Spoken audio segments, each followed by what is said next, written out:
जय माटो भनेको जय माटो के भयो रे यहाँ घन्टी हल्लाउँदै आएको थियो अनि हामीले त जय माटो भनेको ए भनौँ अनि बाटो मान्छेहरू घन्टी हल्लाउँदै आउँदैछ टेङ्लङ टेङ्लङ टेङ्लङ घन्टी न सन्टी है अब यसपालि तपाईँहरू चाहिँ घन्टीमा कि माटोमा तपाईँहरू चाहिँ घन्टीमा कि माटोमा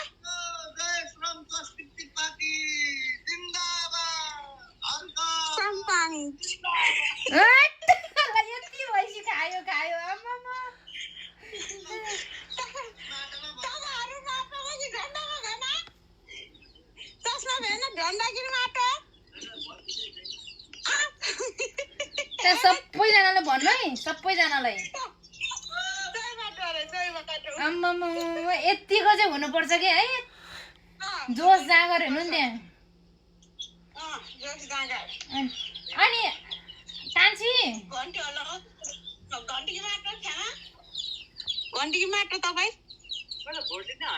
अन्त घन्टी कि माटो अब श्रीमान दिने घोटी छैन नि क्या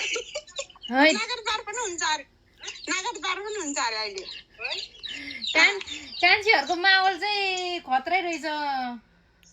खतरा खतरा यहाँ त घन्टी हल्लाउँदै आएको काम थिएन को नदिनु फेरि त्यो गुई ठेलाइदिने होइन नि कान्छी कान्छी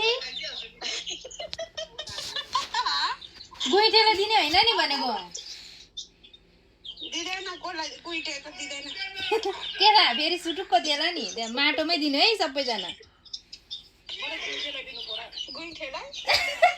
हाम्रो मापसँग त म त बोल्दिनँ गुई ठेलाइदिने भयो त